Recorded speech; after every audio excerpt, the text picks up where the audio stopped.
Assalamualaikum warahmatullahi wabarakatuh. Salam sejahtera bagi kita semua. Saya akan menjelaskan hasil kerja kelompok kami yang berjudul tentang World Wide Web atau disebut dengan WWW. Berikut adalah nama kelompoknya. Baiklah, kita langsung masuk ke materinya. Nah, di sini ada 6 materi tentang website, web server, sistem kerja, mengapa perlu keamanan pada web, keamanan server www, penanganan ancaman website. Nah, saya akan menjelaskan apa itu website. Baiklah, website atau situs web adalah kumpulan informasi dalam bentuk halaman web yang saling tergabung di sebuah domain atau URL. Contohnya, dalam sebuah website dengan domain chickenblackpepper.com terdapat berbagai halaman lain, mulai dari blog, menu, halaman kontak, dan sebagainya yang bisa diakses langsung dari halaman beranda atau homepage. Kumpulan halaman ini bisa diakses tentunya dengan koneksi internet. Berikut adalah sejarah website. Sejarah website pertama kali dimulai dari seorang ilmuwan yang berasal dari Inggris yang bernama Tim Berners-Lee. Orang tua dari Berners juga merupakan ilmuwan komputer pada era awal dunia komputerisasi. Tujuan awal dari tim Berners membuat website adalah supaya lebih mempermudah para peneliti ini di tempat kerjanya untuk mendapatkan dan bertukar informasi. Kemudian pada tanggal 30 April 1993, secara resmi CERN yang merupakan laboratorium fisika di Swiss mengumumkan tentang perilisan website secara gratis. Sebelum itu, pada tahun 1990, tim Berners-Lee juga menuliskan tentang 3 teknologi dasar web, antara lain yaitu HTML atau Hypertext Markup Language, kemudian ada URL, Uniform Resource Identifier, kemudian ada HTTP atau Hypertext Transfer Protocol, di mana HTML itu merupakan bahasa markup atau format untuk halaman web, dan URL ini merupakan sebuah alamat unik untuk membuka halaman situs. Fungsinya adalah mengidentifikasi setiap sumber daya yang ada pada website. Saat ini sering disebut dengan URL atau Uniform Resource Locator. Nah, kemudian HTTP ini atau HTTP ini, Hypertext Transfer Protocol, merupakan teknologi yang memungkinkan seorang untuk mengambil kembali sumber daya yang terkoneksi dengan semua situs web. Kemudian lanjut, kita masuk ke fungsi website. Terdapat beberapa fungsi website yang memiliki keunggulan dan kualitas yang berbeda sesuai dengan target pemasaran maupun bisnis. Berikut ini merupakan beberapa fungsi yang dikategorikan sesuai dengan tujuan bisnis.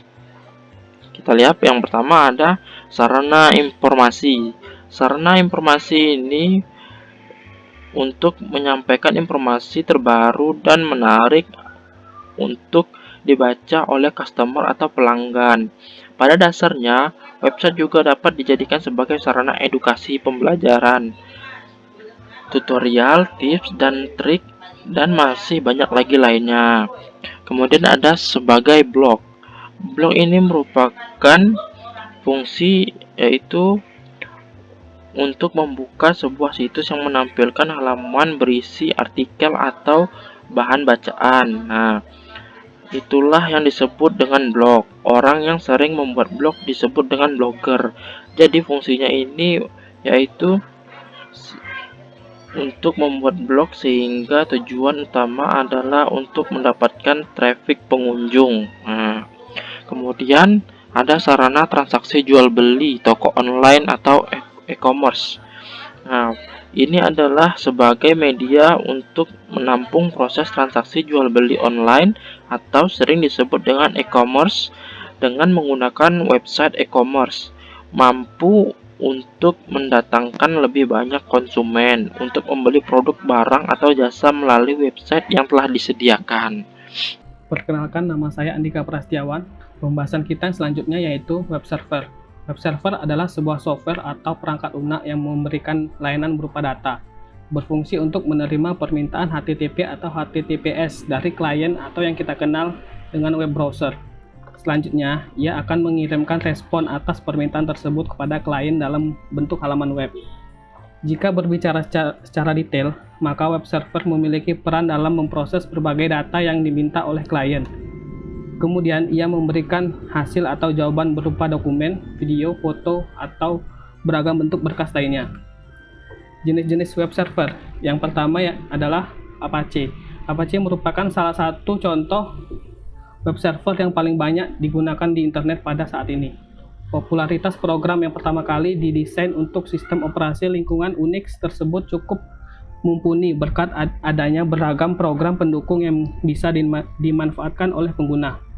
Yang kedua yaitu Nginx, dibaca Nginx, merupakan nama dari sebuah program web server yang bersifat open source sehingga bisa digunakan oleh siapa saja secara gratis. Salah satu kelebihan Nginx yang banyak disukai adalah kemampuannya dalam menghandle traffic lebih tinggi jika dibandingkan dengan Apache, web server yang sudah kita bahas pada poin sebelumnya.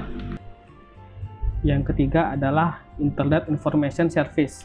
Internet Information Service atau IIS adalah web server hasil garapan Microsoft yang terintegrasi di dalam sistem operasi Windows. Walaupun kurang populer, IIS telah berkembang dan berevolusi secara masif sejak pertama kali diperkenalkan hampir 2 dekade silam. Kelemahan awal dari web server ini terletak pada segi keamanan. Namun dalam versi terbaru, berbagai masalah kritikal tampaknya sudah mampu dihilangkan untuk menarik lebih banyak pengguna. Assalamualaikum warahmatullahi wabarakatuh. Nama saya Muhammad Farul Razi dengan NIM 8020180107. Di sini saya akan menjelaskan sistem kerja website. Penjelasan untuk gambar kerja website di samping adalah user atau pengguna yang akan mengakses suatu website berupa URL melalui web browser atau media untuk menuju URL yang diakses. Selanjutnya, web browser tersebut mengirim permintaan berupa HTTP request kepada web server melalui layer-layer TCP atau IP, kemudian server memberikan web file yang di-request jika ada. Web file yang telah diberikan tidak langsung ditampilkan atau di-display begitu saja, namun web server memberikan respon kepada web browser melalui HTTP responden yang juga melalui layer-layer TCP atau IP. Kemudian baru diterima oleh web browser lalu dikirim kepada user berupa display. Secara umum cara kerja web adalah sebagai berikut. Informasi web disimpan dalam dokumen dalam bentuk halaman-halaman web atau web page. Halaman web tersebut disimpan dalam komputer server web. Sementara di pihak pemakai atau komputer yang dipertindak sebagai komputer client yang mana ditempatkan program untuk membaca halaman web yang ada di server web atau browser. Browser membaca halaman web yang ada di server web. Mengapa diperlukan keamanan pada website? Keamanan pada website adalah sebuah upaya untuk melindungi dan menjaga website dari serangan virus maupun hacker yang terkoneksi melalui sebuah jaringan. Keamanan website ini tidak hanya terdiri dari satu hal, namun berbagai macam jenis perlindungan dan pencegahan. Baiklah, ada pun beberapa alasan penting menjaga keamanan pada website, yaitu untuk menghindari penyalahgunaan. Pada masa kini, ada banyak kejadian suatu web yang dihack. Hal ini pun akan memberi dampak yang merugikan untuk pihak pemilik website. Maka dari itu, kita perlu menjaga keamanan website untuk menghindari penyalahgunaan untuk kepentingan oknum yang tidak bertanggung jawab yang merugikan. Selanjutnya, menghindari hilangnya data penting. Kita perlu menjaga keamanan website agar data yang ada di dalamnya tetap aman dan bisa disimpan dengan baik. Jika kita tidak menjaga keamanan website, maka ada kemungkinan data penting yang tersimpan di dalamnya akan hilang atau bahkan juga bisa disalahgunakan oleh orang lain. Kemudian menjaga kenyamanan penggunaan. Kenyamanan pengguna website menjadi salah satu yang sangat penting untuk dijaga. Dengan menjaga kenyamanan pengguna website, maka mereka tidak dapat memberi komentar dan penilaian negatif untuk Anda. Hal ini bisa Anda optimalkan dengan berbagai cara yang mendukung. Baik, keamanan server www. Keamanan server www biasanya merupakan masalah dari seorang administrator dengan memasang server www di sistem Anda. Maka Anda membuka akses meskipun secara terbatas kepada orang luar apabila server Anda terhubung internet dan memang server www Anda disiapkan untuk publik. Maka Anda harus lebih berhati-hati sebab Anda membuka pintu akses ke seluruh dunia. Server www menyediakan fasilitas agar klien dari tempat lain dapat mengambil informasi dalam bentuk berkas atau file dan mengeksekusi perintah menjalankan program di server. Fasilitas pengambilan berkas dilakukan dengan perintah GET. Sementara mekanisme untuk mengeksekusi perintah di server dapat dilakukan dengan CGI atau Common Gateway Interface, Server Side Include SSI, Active Server Page ASP, PHP atau dengan menggunakan servlet seperti pengguna Java memiliki potensi lubang keamanan yang berbeda keamanan server www. Adanya lubang keamanan di sistem www dapat dieksploitasi dalam bentuk yang beragam. Antara lain, 1.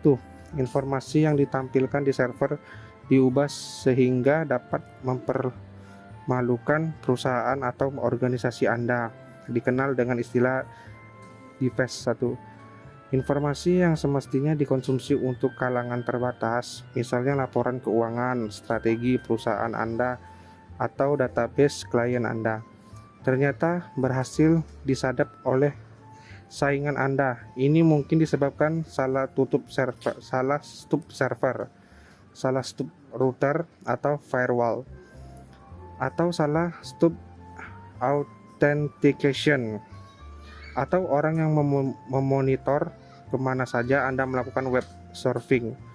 Server Anda diserang misalnya dengan memberikan request secara bertubi-tubi sehingga tidak bisa memberikan layanan ketika dibutuhkan denial of service attack. Untuk server web yang berbeda di belakang firewall, lubang keamanan di server web yang dieksploitasi dapat melemahkan atau bahkan menghilangkan fungsi dari firewall dengan mekanisme tunneling. Baiklah, saya akan menjelaskan tentang penanganan ancaman website. Dalam penanganan ancaman website, ada beberapa cara. Yang pertama, selalu backup data dan file. Melakukan backup otomatis bagi website 2 kali sehari setiap harinya, pagi dan malam hari. Selain itu, kita juga bisa melakukan backup panel secara manual atau full flanel backup.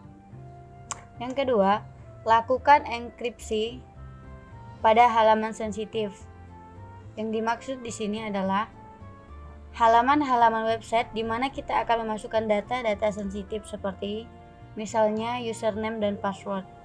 Sebagai contoh, bisa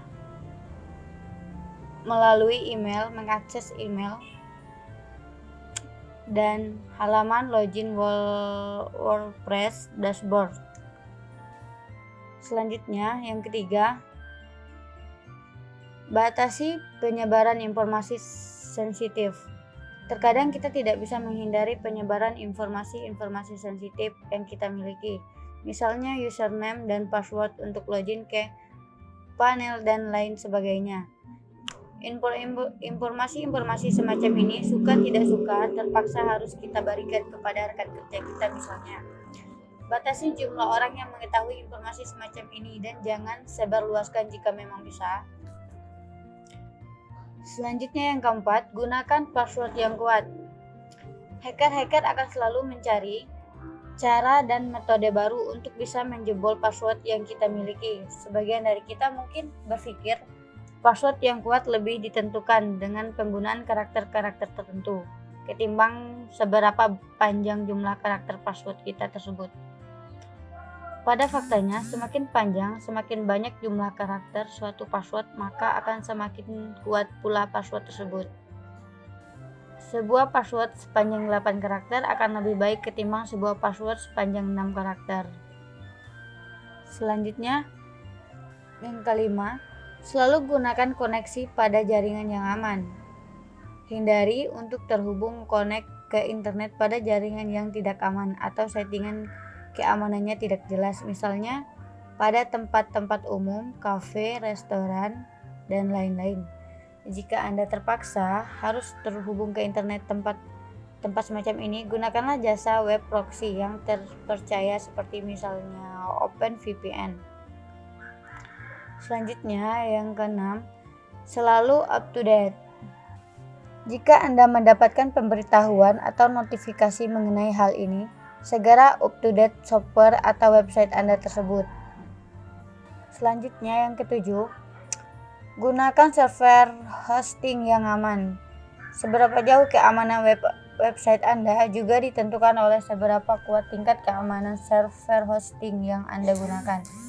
Server hosting yang tidak mudah dijebol hacker tentu akan lebih aman ketimbang server hosting yang mudah disusupi hacker, malware, atau virus, dan lain-lain. Selanjutnya yang ke-8, pahami tentang link Anda. Pernahkah Anda mengklik suatu link yang Anda kira akan menuju ke halaman website yang memang ingin Anda tuju, namun Anda malah diarahkan ke halaman-halaman website porno, judi, atau obat-obatan? Sekarang bayangkan jika link semacam itu ada pada salah satu atau beberapa halaman website Anda. Orang-orang sering melakukan spamming, akan memanfaatkan link milik Anda yang polos dengan suatu teknik yang dinamakan open redirect. Dengan teknik ini, mereka bisa mencuri trafik website Anda dengan mengalihkan mereka ke halaman-halaman website yang mereka kehendaki. Dalam hal ini, halaman-halaman website porno, judi, obat-obatan, dan lain-lain. Selanjutnya yang ke-9, tetap waspada. Salah satu aspek sederhana namun juga tidak kalah pentingnya dalam pengamanan website Anda adalah dengan selalu tahu apa yang terjadi dengan website Anda. Hindari untuk menginstal themes, plugin, indentation, hasil bajakan atau yang terlihat mencurigakan.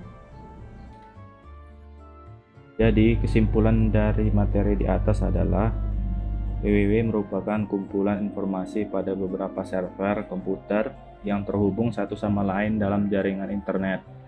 www bermula di European Laboratory for Particle Physics, lebih dikenal dengan nama CERN, di kota Geneva dekat perbatasan Prancis dan Swiss. CERN merupakan suatu organisasi yang didirikan oleh 18 negara di Eropa. Ada 3 komponen utama dalam sebuah www, yaitu URL, HTTP, HTML. Unsur-unsur pembentuk www antara lain domain name, hosting, bahasa program, desain www, publikasi. Jenis-jenis www berdasarkan bahasa pemrograman yaitu client side dan server side. Sedangkan berdasarkan pada sifatnya yaitu website statis dan website dinamis. Demikianlah presentasi dari kelompok 2, kurang lebihnya mohon dimaafkan. Sekian dan terima kasih.